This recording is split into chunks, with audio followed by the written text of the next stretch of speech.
Happening right now at 5:30, the jury in the sentencing trial of Johnathan Quiles is currently deciding if he should get the death penalty or spend the rest of his life in prison.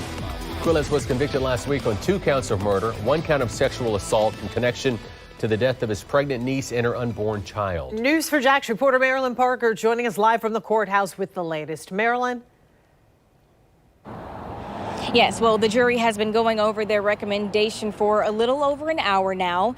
The judge made sure to let them know they can have all night if they want. He'll order them a pizza, or they can take a break and come back in the morning. Now, the penalty phase started off very emotional with victim impact statements. Sawyer's sister took the stand again after we heard that heartbreaking testimony where she says her uncle, Johnathan Quiles, also sexually abused her.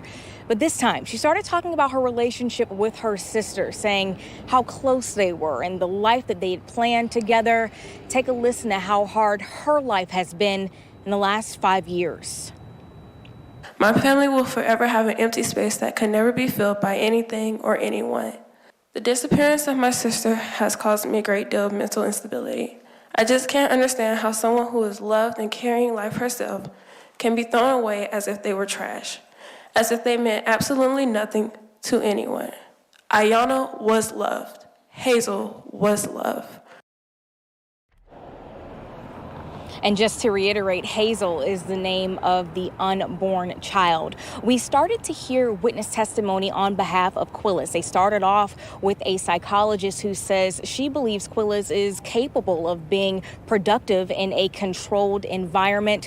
During cross-examination, the state had her reiterate how she had only spoken with him in the last 90 days and not initially after his arrest. And then we started to hear from Quiles' family members who say they remember him to be and know him to be a caring, loving, and smart man who they feel deserves a second chance. Take a listen.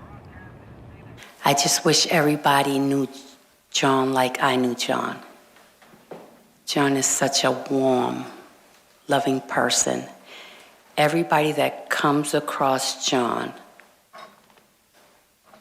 have a special bond with him. He just has a natural love for people. And I just wish everybody was able to see that in him, because he's an amazing young man. Now, I want to go over some of the arguments made in closing. First, starting with the state, they say Quiles planned this out for months, did everything he could to get away with this by staying off cameras, turning off the location on his phone, and deleting things on his phone.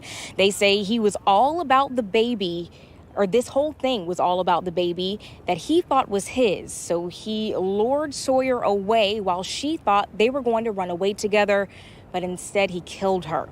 The defense says the state never proved the child was his and that he was panicked and frantic over the phone with his brother when he made those admissions, not knowing what to do. So they say this is not evidence of a months-long plan and negates the cold portion of a cold, calculated, and premeditated aggravating factor.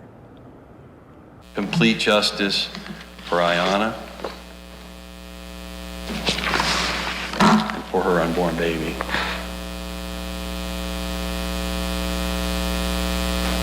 Impose the death penalty on this defendant for killing these 2 human beings. Even if you find that this is the worst case scenario, even if you find that those aggravating factors significantly outweigh, life is still an option. There's something redeemable here.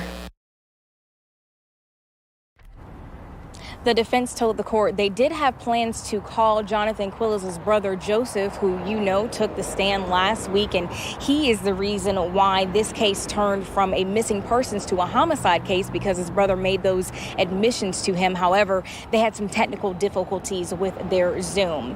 Now, coming up tonight on News for Jax at 6, you're going to hear some of those victim impact statements. Even the defense attorneys pointed out how some of the jurors seemed to get choked up and even cried during them.